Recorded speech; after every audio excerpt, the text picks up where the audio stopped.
A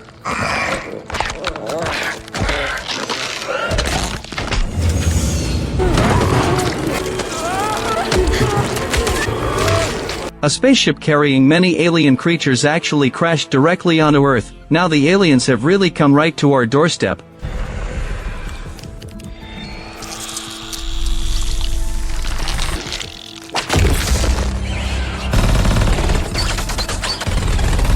But what's worse is that the alien creatures on the spaceship are far more than just alien.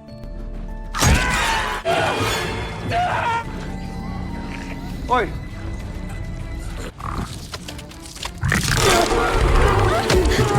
In the face of such a catastrophic disaster, how should humanity get through this crisis? Today let's take a look at the first series of the Alien franchise. Without further ado, let's start right away. The timeline of this series is set in 2120, 6 years after Alien, Covenant, and 2 years before at this time. Technology in the human world is developing at a rapid pace. The pursuit of immortality mainly takes three forms. The first is humans enhanced with machinery, the second is synthetics as artificial intelligence entities, the third is hybrids, that is, downloading human consciousness into synthetic bodies. Whichever technology wins, the enterprise behind that technology will rule the universe. Let's first turn our attention to outer space. The Maginot, a spacecraft belonging to Weyland-Yutani Corporation, is preparing to return to Earth after completing its mission, and in the Alien series, Weyland-Yutani Corporation, in order to obtain live aliens for bioweapons research, doesn't hesitate to sacrifice the lives of many crew members. It is also an important behind-the-scenes force driving the plot.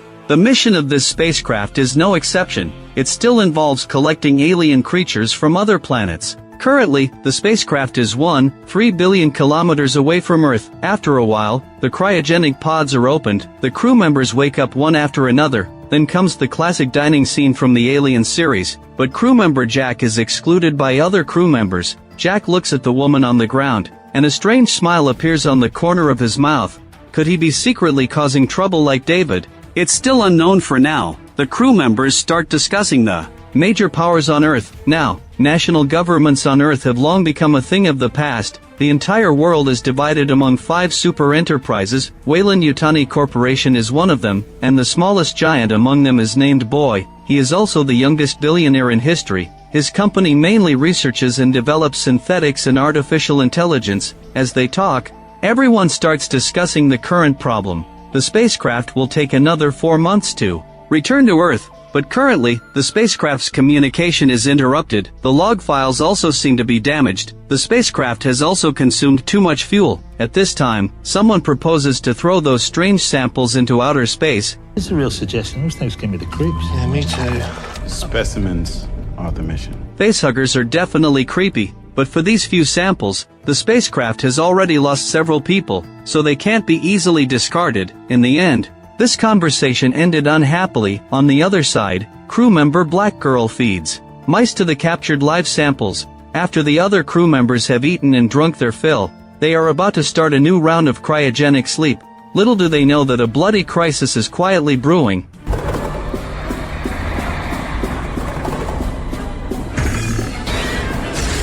At the same time, on Earth, at the Genius Neverland Research Center, today is a very important day for Boy's company. If the experiment is successful, it will be the first time in history that human consciousness and synthetic bodies are perfectly integrated. The experimental subject, Marcy, is a young girl. She is very different from her peers. When she sees the scorpion in the glass tank, Marcy's first reaction is to destroy it. The researcher beside her guided her step by step, asking Marcy to put herself in the scorpion's shoes, what reaction she would have if she were the scorpion. The words had just reached this point. Another researcher came to take Marcy away. Before leaving, Marcy asked the man if he would kill the scorpion. The man retorted by asking Marcy, "Do you want me to kill it?" Marcy's answer was no. Then Marcy followed the female researcher to the laboratory. Marcy saw that a female synthetic was lying on the consciousness transfer bed. Obviously, she was the carrier of Marcy's consciousness, and their boss, Boy, had been waiting for a long time.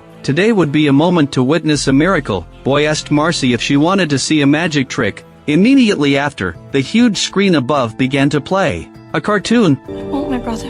I told you you can see him when you wake up. Marcy also lay down on the consciousness transfer bed. She turned her head to look at the synthetic and gave her a new name, Wendy. As the instrument started, all of Marcy's consciousness from childhood to the present was transferred to the synthetic body. Then the new hybrid, Wendy, was formed. In this way, the terminally ill little girl instantly gained a super strong physique. She jumped off the cliff with a light leap. It turned out that because the minds of adults can't be transferred to synthetic bodies, the company thus used terminally ill children, and because synthetics can't grow any further, therefore, only children's consciousness can be transferred to adult synthetic bodies. Moreover, synthetics can't secrete hormones and various other substances like humans. Therefore, in theory, Wendy should no longer be able to experience human emotional fluctuations. Upon hearing this, Wendy questioned, "Am I still considered human like this?" After a moment of silence, the researcher replied, "It depends on your mood, you can be whatever you want." Then the female researcher offered a stuffed toy to divert Wendy's attention. Then she told Wendy that the other children, who were going to undergo the experiment, had arrived. As the elder sister, Wendy was to help them complete the transfer. Later, Wendy met 5 children who voluntarily accepted the consciousness transfer. Almost all of them were terminally ill. They came here because they believed Boy's claim that he could cure them. When do we get to go home? You don't. Later, with Wendy's comfort, the children completed the transfer. From then on, they all gained immortality, but the price was that they could never go home again, because this experiment itself is confidential, and as far as their families are concerned, they were declared dead a long time ago. On the other side, aboard the Maginot Spaceship, the mature alien had already started killing the synthetic Lauren hid in the control room and quickly typed up the flight log, recording that the samples had escaped and all human crew members had been killed. At this moment, there were human crew members outside begging for help, but Lauren stepped forward to weld the hatch shut, leaving them to be killed by the alien. After killing everyone, the alien began to forcefully break down the hatch. At this point, the spaceship could no longer land safely and was bound to crash into Earth. Lauren finished handling the flight log and hid in the impact-proof cabin before the alien could get in. But the liquid sprayed from the alien's mouth still splashed onto Lauren's face. As Lauren put on her mask, the spaceship also began to fall. The spaceship is heading straight for Earth. At the same time, in Boy's Genius City, Wendy's brother Mike returned home to rest for a few days after completing his mission. Mike is a medic working with the military. Like Wendy, he also works for Boy's Genius Enterprise, and Wendy from the Genius Neverland Research Center is standing in front of the video surveillance, watching her brother's movements. The researchers noticed this and paid close attention to it, although Wendy misses her brother very much. But earlier, Genius Enterprise told Mike that his sister had passed away. Moreover, Wendy's original human body had long been disposed of by Genius Enterprise, so if there are no accidents, it is likely that the two will never meet again in this life. But accidents just happen. The next day, when Mike ran upstairs to relax, he suddenly saw a spaceship falling from the sky.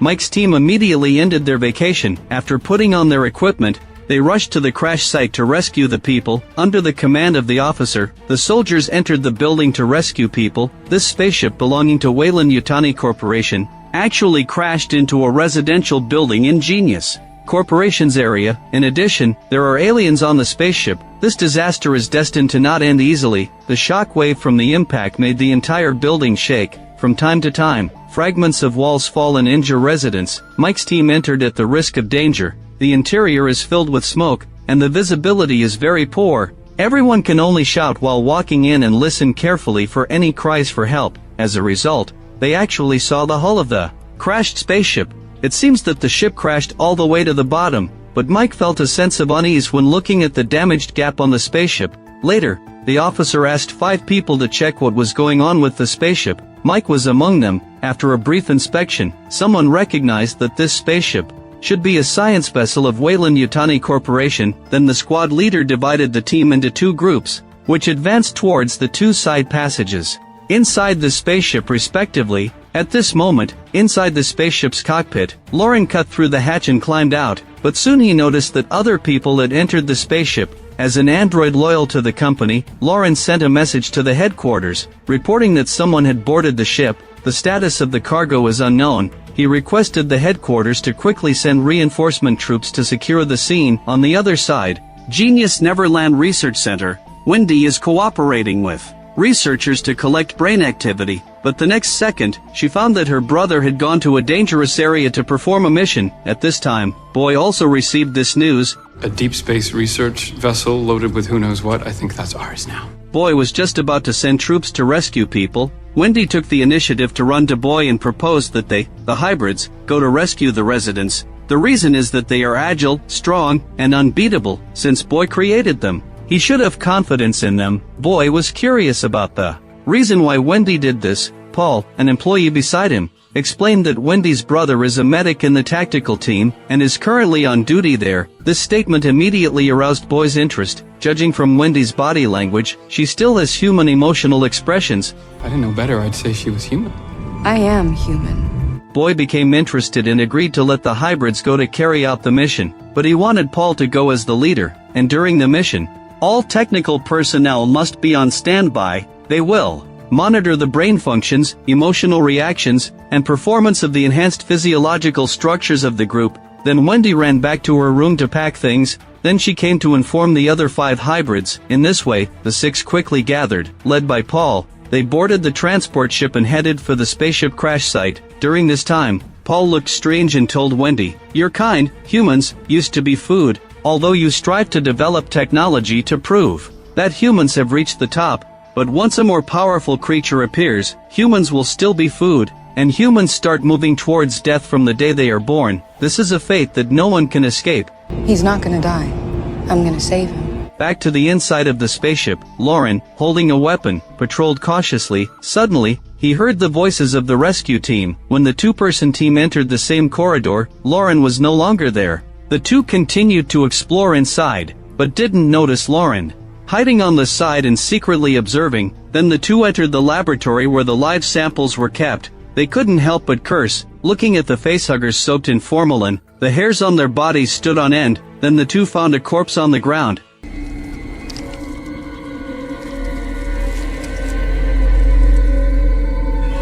They felt that something was very wrong here. The 2 didn't dare to stay any longer, so they quickly withdrew from the room. Turning around, they came face to face with Lauren's gun. Although the 2 stated that they were from the rescue team, but Lauren still forced them to put down their weapons. Then he forced them back into the laboratory and cuffed them to the same pipe. Only then did Lauren go to chase the escaped samples. But as soon as Lauren left, the strange bug crawled out of the collar. Then it crawled to the man's neck and bit down. As the man let out a shrill scream, the bug sucked blood and swelled into a large sarcoma. The man dropped dead on the spot. His companion was almost scared to wet his pants, but immediately after, another bug jumped onto his face. Then there was another scream. On the other side, Mike followed the squad leader to the cryogenic pods. He quickly noticed that many crew members were dead inside the pods. It seemed they had been killed by something. One of them even had their abdomen torn open, as if some creature had burst out of it, and then crawled away somewhere. The 3 immediately followed the trail of blood. On the way, Mike always felt an eerie feeling on his back, as if something was following them. But when he turned around, he saw nothing. Then they came to the surgery pod room and saw several more bodies there. Mike checked carefully and found that these people didn't die from the crash. Judging from their purple lips, it was more like they died of suffocation. Then Mike lit up the screen and found traces of alien foreign objects in the deceased's digestive tract. However, this wasn't part of the rescue team's mission. Their task was to finish searching the spaceship quickly. Stage just gets better and better. Then the 3 continued searching forward, and found that the passage was broken due to the crash. The squad leader took the lead to search downward. At the same time, Genius Neverland Research Center, the female researcher was watching videos of the children from before. Boss Boy arrived uninvited. Boy took over the company 10 years ago. He developed it step by step to its current scale. He can be said to be a true genius. Now he regards competition with other companies as another type of intellectual contest. It all depends on whose product is better. But the female researcher said, if the children are no longer human, then what have they won? After hearing this, Boy told her that the purpose of creating a hybrid person, with such great effort and money, was to create an extremely intelligent creature, so that he can debate with someone whose thoughts amaze him, even if it's only once in a lifetime. And currently, the one who fascinates Boy the most is Wendy. back to Mike's side. As the three walked, the road ahead broke again. They needed to jump to the opposite staircase, but if they were even slightly careless, they would fall and lose their lives. Soon the squad leader and the female team member jumped over, but when it was Mike's turn to jump, some liquid suddenly fell from above. Mike quickly raised his gun and aimed.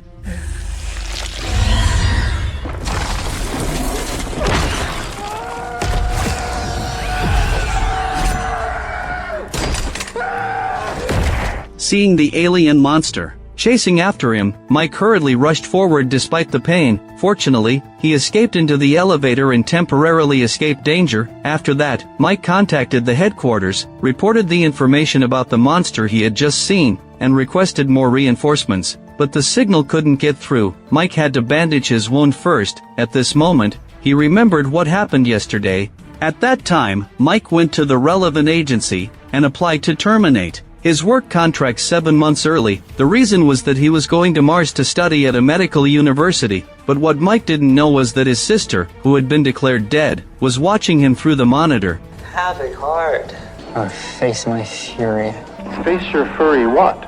This is a line from the animated movie Ice Age, and it's one of the favorite line jokes between the siblings, so Mike was shocked when he heard this, and Boy, who was monitoring Wendy, also discovered that Wendy was communicating with her brother by rewriting the code. They hurriedly controlled the machine to interrupt further communication between the siblings, and rejected Mike's resignation application. Time returns to the present. At this time, the transport ship carrying Wendy has landed near the residential building, and as soon as Wendy got off the transport ship, she felt something from the building, then a creaking sound rang in her ears. Wendy quickly asked Helen beside her if she heard that sound. Helen shook her head blankly. Wendy frowned, and a trace of unease rose in her heart. Then she followed everyone into the command tent. They learned that the building has a total of 100 floors, 80 floors above ground and 20 floors underground. Currently, the internal communication of the building has not been restored. Damage reports are also being continuously updated.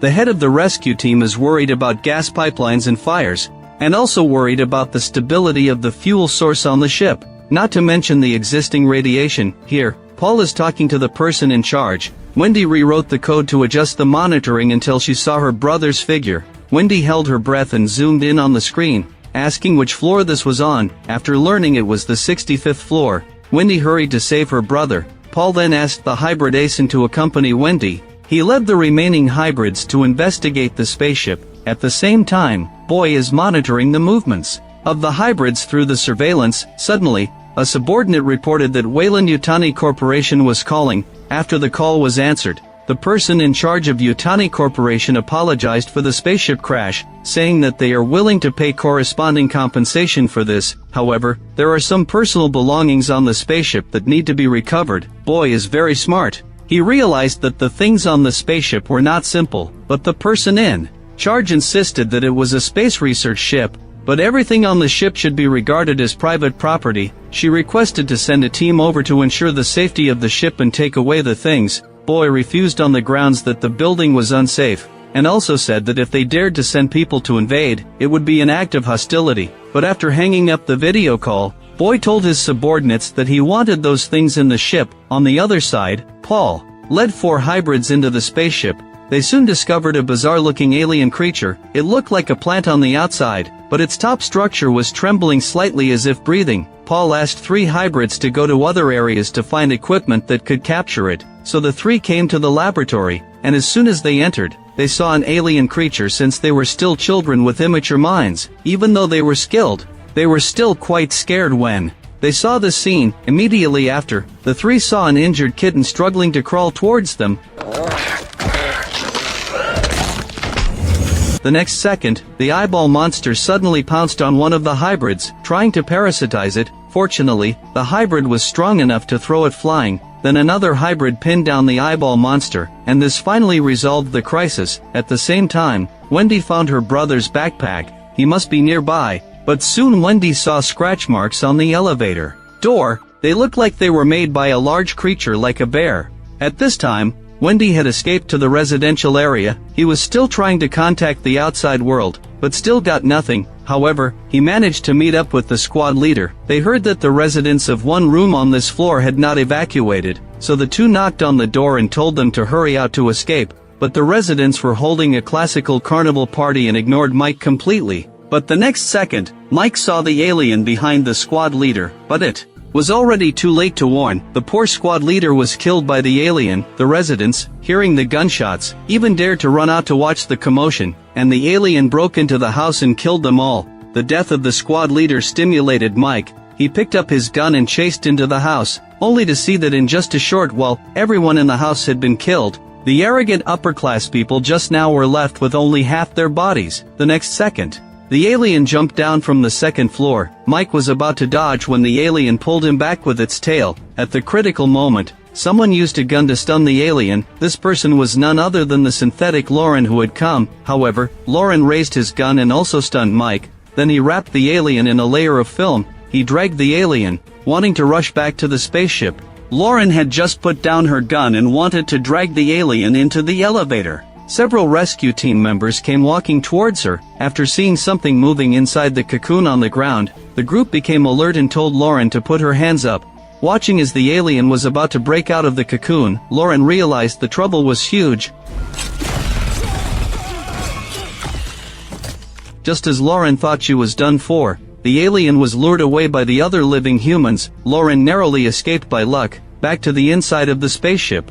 Paul still stood guard in front of the strange creature with his men. He felt that although this thing looked like a plant, it was more likely an animal. Just as he was thinking, the sound of a team member calling him came from not far away. Paul had to ask another person to keep an eye on the strange creature. While he went to the laboratory, reminded by the mixed human, Paul didn't rashly remove the lid, but instead went to the equipment to read the messages. It turned out that Paul was also a synthetic human. Paul soon read a lot of information. This was a deep space research vessel. That is to say, these strange species were all samples collected by the deceased crew members, and in the corridor, a tentacle protruded from the flower bud. This thing opened several small tentacles towards the mixed human. Just as it was about to move, the mixed human was called to the laboratory by his companion. At this time, Paul discovered several suspected eggs on the floor of a certain room. So he sent another mixed human to support Wendy. The three of them must seal off the room, and no one is allowed to enter or exit until the hazardous materials disposal team arrives. On the other side,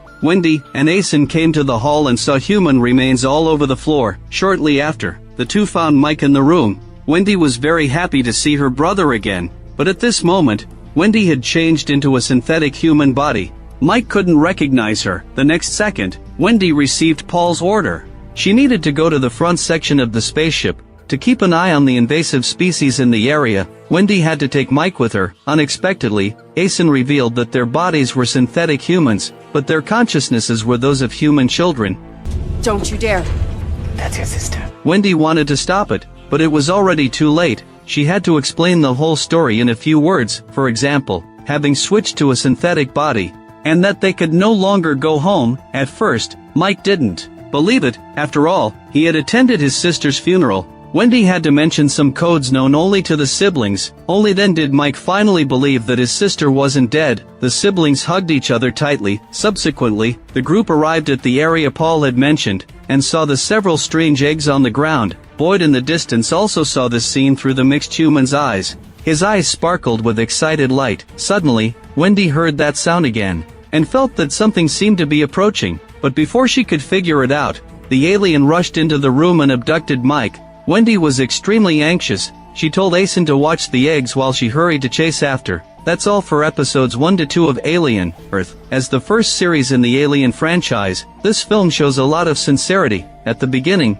there is the classic scene from the movie Alien, and it also makes the audience feel the full flavor of Alien. This film brings new ideas to the old IP. The story takes place 2 years before the movie Alien. An alien spaceship crashes onto Earth, releasing 5 kinds of terrifying alien creatures. The protagonist Wendy is a special human-animal hybrid. She has the blood of xenomorphs and humans in her veins, able to sense the movements of the monsters, yet has to endure others looking at her like a monster. The first 2 episodes have not explained it yet. The subsequent plot will reveal this setting raises the question of who humans really are. When a person has alien genes in their body, is she still considered human? When she fights against alien, is she protecting humans or fighting against her own kind? As for speculations about the subsequent plot, at least two storylines will unfold. First, Wendy's identity as a human-animal hybrid will be explored in depth. Second, the war between companies will escalate. Boyd has already sent the Lost Boys to rob alien goods. Weyland-Yutani Corporation will not stand idly by. Both sides may fight directly. In addition, there is a particularly thought-provoking point. In the show, elements from Peter Pan appear repeatedly, such as children who never grow up, which may be a metaphor. When humans use technology to escape death, they instead become lost boys trapped in eternity. And true survival may precisely lie in accepting the finiteness of life. Perhaps the second season will revolve around this contradiction, making Wendy make a more cruel choice between immortality and humanity. That's it for today's video. Thank you all for watching. Your likes, comments, and follows are the best encouragement for us. See you next time.